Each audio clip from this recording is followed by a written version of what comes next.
final video of the day. So, until, I go see a movie tonight and have to review something. Which, I'm going to say right now, I thought I was going to be able to catch Maggie this week. I'm not seeing anywhere where there's a showing for Maggie.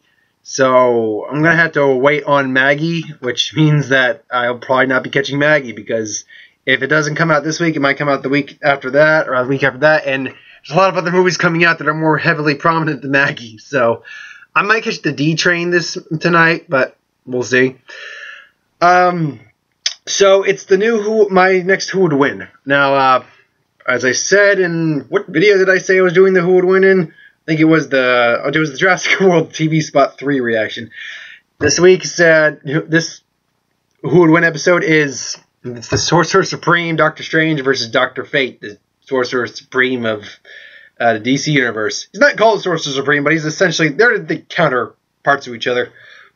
Now, I've heard people do, I've seen this debate happen before, but I just thought I'd throw my hat in the ring on this one. It was the next one that came up on the list that I wrote down for ones to do. So, yeah, let's go down the list here. Now, this is going to be a slightly different fight as opposed to some of the other ones. Batman vs. Superman was not the same fight. Hellboy and Ghostfire, definitely not the same fight. Kind of similar to the Bond and Bourne fight, where they're very similar individuals. I mean, they have a core set of skills. They can, they have energy blast shields. They can do telekinesis, telepathy. They can teleport distances. They can pretty much transmute matter. They can do just about anything with their magic and their spells. However, they both have a few core essentials. Just without their magical abilities. The Dr. Fate and Fate and there's different Dr. Fates. We're going with the most common version, whose name I forgot to write down. I apologize for that. He's actually a skilled survivalist. He is expert in jiu-jitsu. He actually has minor magical powers on his own without being Fate. He has, telekinesis and all that stuff. But a lot of his power comes from, the Fates. In this case, the Helm of Fate, which just gives him vast knowledge of all the, from the wizard Naboo. Not to be confused with the planet. So, from the wizard Naboo, he has the Amulet of Anubis, which is, let me see, I just want to be sure. Because I wrote this down, but there was a lot of information to write down on this. So, he's got his Cloak of Destiny, an Amulet of Anubis, and the Helmet of Fate, or the Helm of Fate was often called. Now, he can fly. Believe they've clocked him at speeds of 150 miles an hour. Without his helmet, he can lift 300 pounds with his telekinesis. With it, he can lift 600. He draws powers from Egyptian deities. He's clairvoyant. He, one second, I just want to be sure I'm getting this right. Now, he has different types of blasts. He's got the Edric's blast, which is a destructive blast of energy, can destroy a steel wall. And he has many, he has an electro blast of some kind. Charge basically enemies. He can conjure force fields. He can, you create iron chains that bind individuals. And you can use for assault as well. The amulet, and forgive me 1 second, I wrote this down small because I had to make room. So basically, more or less, it gives him different forms of sight. I basically wrote it as he gets him sight beyond sight. And it does, more or less. He can see in dimensions. He can see in astral planes. He can see across the galaxy if he wants to. He can see basically anything, anywhere, anytime if he needs to. So, yeah, sight beyond sight. His cloak gives him enhanced healing ability, plus gives him it can allow him to phase through objects, kind of like the Vision, and it can give him invisibility. He can also sense the aura of magical individuals. He has limited illusions. He can transmute. He can teleport. He has create energy constructs. He can scry, which is kind of like see the future and stuff like that. He can summon extraterrestrial beings. He can banish demons. He's slightly physically enhanced for a human of his stature, just normally. He can produce earth, air, fire, water, basically the elements, within a 20-foot radius of him. He's actually immune to most physical forms of damage, or invulnerable to most physical form of damage. He has a great deal of occult knowledge on his own. What was the last thing you wrote? I can't recall off the top of my head.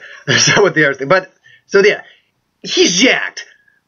But But he has several key weaknesses. One of the big ones is that, you know, on his own, he's a powerful sorcerer, but his true power comes from the Helm of Fate that he wears. If that helmet's not on, he is not Dr. Fate, because Fate is the helmet. So if that helmet's not on, he's at a very big disadvantage. He's stronger than a normal man. He's skilled in jiu-jitsu, and he's a survivalist, and he's got some magical ability. He's got occult knowledge, but the helm is the true thing. Now, the human body can be killed. He's like immortal in terms of just, you know, living, so long as the spell is active. But he can be killed. Now, Fate, Dr. Fate himself, can be destroyed, but it takes a great deal of force to kill Dr. Fate. Like, he could, like, the best way I could put it, most magical energy probably actually couldn't kill him. It's more along the lines of you would have to, like, somehow just throw him into the sun or something like that. So it's a very difficult way to kill Dr. Fate. Also, a little tidbit I found, he's unable to counteract spells that have ever been cast or in effect.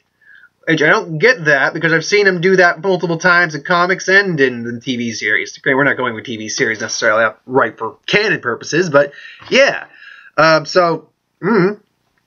Now, with Doctor Strange, right off the bat, Doctor Strange, genius level intellect, skilled medical surgeon, but only when he's using magic because his hands are destroyed. His hands need to be magically endowed to be able to still use them properly.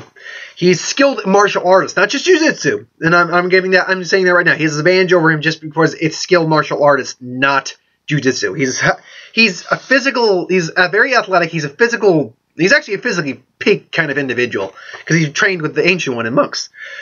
Now, he's got the Cloak of Levitation, lets him fly. The Eye of Agamotto, which negates negative energy, dissolves illusions, detects auras, and can be invisible, and can detect invisibility. The Book of Vishatu, which, if I'm pronouncing that wrong, sorry, knowledge of white magic, and can trap others in a separate dimension. Think of it like the book opens up and becomes large and traps people in there. He's got an astral form, which, you know, can be he can actually be killed in astral form due to, like, high atomic energy, like, again, being inside a star, like the sun. But he also has a special ability. Was it the Eye of Agamotto that does it, I believe? That lets him use all of his abilities while he's in astral form. So he can also dream walk into people's dreams, but that's not going to do any good in the fight. He's got the Bolt of Benevolence, and I can't remember the other name. Baltak, I think. Energy bolts, mostly. Energy blasts. Chains of Kraken, which are, you know, chains. Now, this one's interesting. He's got something called the Clamp of Containment, which was used against him, but he can use as well. Summons in shapes of rock, basically trapping someone's hands and body from below the waist. So basically, they would be stuck like this. And apparently, an opponent can't cast spells while doing that. However, he's also got the Crimson Baths of Sidorak, which, if anyone knows what Sidorak is, that's basically where the Juggernaut get his power from. So if you've got Sidorak-based materials, you've got some pretty badass shit right there. So apparently the Bands of Sidorak can basically basically used to trap someone, conjure them. They can move to his will. They're strong enough to destroy rock, because he actually escaped a clamp of containment with the bands. They can appear as a large crystal, trap someone, and shrink into a crystal. And strong enough to break, and as I said, strong enough to break out of a clamp of containment. Now he's also got crystals of Sidorak again. Not like the actual Juggernaut crystals, but still.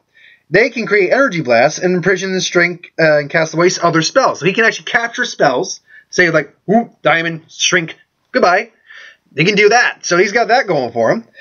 He's also got he's got a spell called Daggers of something name I can't remember off the top of my head, but it's essentially flaming daggers. He's got a yellow blast, which does not describe as the energy blast. He can summon numerous invisible claws that rip a foe to pieces, basically. He has an invisible force shield that allowed him to withstand an atomic blast at one point, but it varies depending on how much energy. He always has basically like a constant force field around him, and he can take far more damage than a normal man. But he's not perfect either. He's willingly given up the power at one point, being Sorcerer Supreme. He's a less effective against some science-based technology. Or the science-based technology. But he's not as strong against actual technology as someone else is. He's not immortal either. He's maybe the Sorcerer Supreme, but he's not immortal. Doctor Strange can be killed. He's still a man. So, right there. And, you know, like I said, if you're not using the magic, his hands are actually still useless. His hands are still wrecked from the accident that caused his hands to be, you know, mutilated. So, he's not perfect either by any stretch of the means. Now, this fight would go... This is a very close fight, because these guys are so similar to each other. And we're not going to, by the way, I'm not going with the animated movie where he can actually absorb magic, because that's not... I looked it up. It's not proven that he can do that. So, because generally speaking, when I'm doing comic book characters, I'm normally just going by the comics. I don't usually go with a movie or doing something like, you know, a TV series or something like that. Even though I made mentions of the Dr. Fate thing, I don't go with that usually. So, this fight would be this would be a very close fight. They're very similar. They have very similar abilities. But if I had to bring it down, I'd have to give it to Doctor Strange. And here's the reason I'm going with Doctor Strange on this. The way I see this fight playing out, somehow they know about each other, something they meet, something goes wrong in their meeting, they disagree on some method of maybe how to protect the world or some crap like that, and the fight breaks out. The fight's going to be just very back and forth, back and forth. Illusions aren't going to do anything against either. Energy blasts are not going to do anything against either. So basically, it's going to come down more to like transmuting, summoning maybe a demon or astral being or something like that. That'll probably keep one of them distracted. However, Doctor Strange, what's the best way to put this? The Helm of Naboo, or the Helm of Fate, who is the Wizard Naboo, the wizard's still actually in there. He communicates, and it's almost like a symbiosis relationship between Dr. Fate and the helmet and Naboo. Because anytime he takes it off, he has temporary insanity because the voice is in his head. He talks to it while the helmet's on like a mantle. And it makes him seem like a crazy person. So, right there, it's not fully one or the other in control. It's trying to, like, a symbiosis. And right there, a split personality. It's basically a split personality, more or less, when you did break that down. And so, right there, that causes a bit of a divide right there in abilities. Now, granted, he's usually fully capable of doing stuff, but he's fully capable of all his power, but it can teeter back and forth. Doctor Strange is just Doctor Strange. He's a Sorcerer Supreme. He's got all this knowledge that he's used. He's got the book and everything like that. Now, let's go by a few of Doctor Strange's abilities and maybe try to counteract Dr. Fate. The Book of Vishatu, I think that was the book I mentioned. He could do that, won't do anything. He could try to trap him in the dimension. Dr. Fate will probably just warp out of the dimension. Similar to that, if Dr. Fate would try to trap Doctor Strange in a dimension, it would just, you know, I'm back. Hi, let's do this again. Boom. Now, if they were to somehow get into fisticuffs, there's no kind. Dr. Strange owns him. Because all they said is, all I ever found out is that Dr. Fate knows jujitsu and is really good at jujitsu. Like a high proficiency skilled in jujitsu. Dr. Strange is a martial artist. Meaning he's probably started on multiple forms of fighting. With the Ancient One, with all these sorcerers and things like that. He's also a skilled sword fighter, too. He's also a skilled weapon user. So, right there, he's got an edge over Dr. Fate. But one thing that could maybe turn the tides and tip it in Dr. Strange's favor right off the bat is the Clamp of Containment. If he can capture Dr. Fate, that might do something. However, we'll say for the sake of sakes that that's a very conditional thing. Same with the chains. Their chains are just going to counteract each other. The Kraken chains, or chains of the Kraken, and chains of I can't remember what was it called again? It was the chains of iron binds. Excuse me, they were iron binds, but they were giant iron chains. So those would counteract each other. Fire daggers. That's not going to be fun.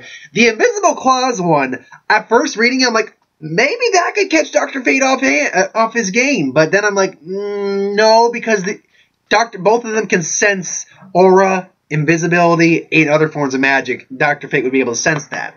So in the end, this is almost like a dead even thing. But the reason I give it to Doctor Strange is this.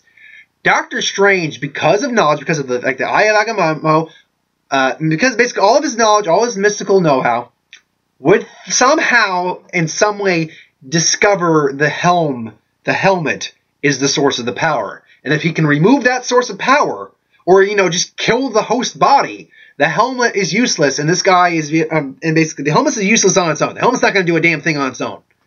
and the helmet can eventually be destroyed with given enough power. So he either somehow figures out a way to kill Dr. Fate, which is possible, but it'd be extremely hard to do that, or just remove the helmet and then get rid of the guy who is Fate at the time.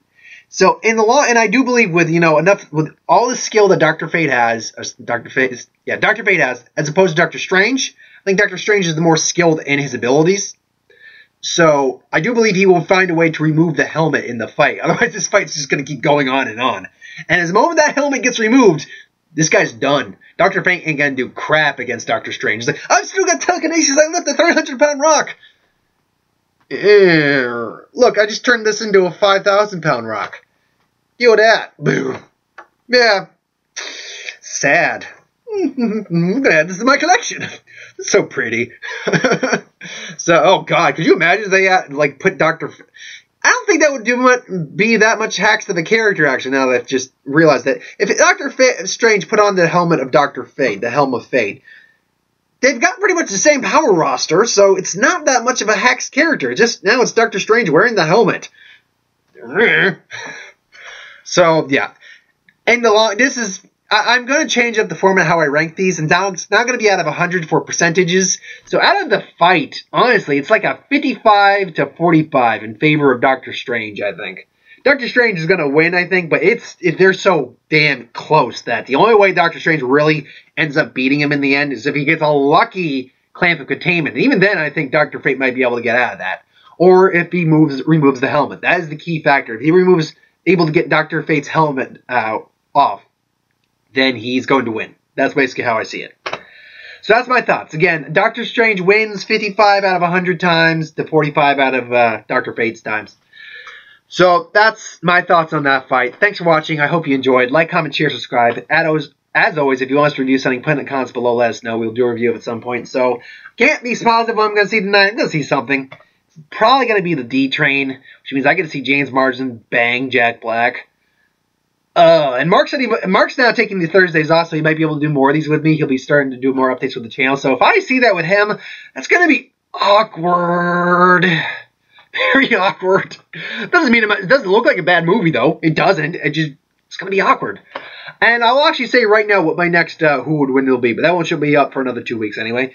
It's going to be a swordsman fight on that one. It's going to be Afro Samurai versus not Rurouni Kenshin, but Tosai, the Manslayer from the Rurouni Kenshin series Samurai X. I might splice that in with the Rurouni Kenshin Yumura. We'll see how that goes. But it's going to be those two characters. So, yeah. That's going to be an interesting one to go off of. So, thanks for watching. I'll see you next time.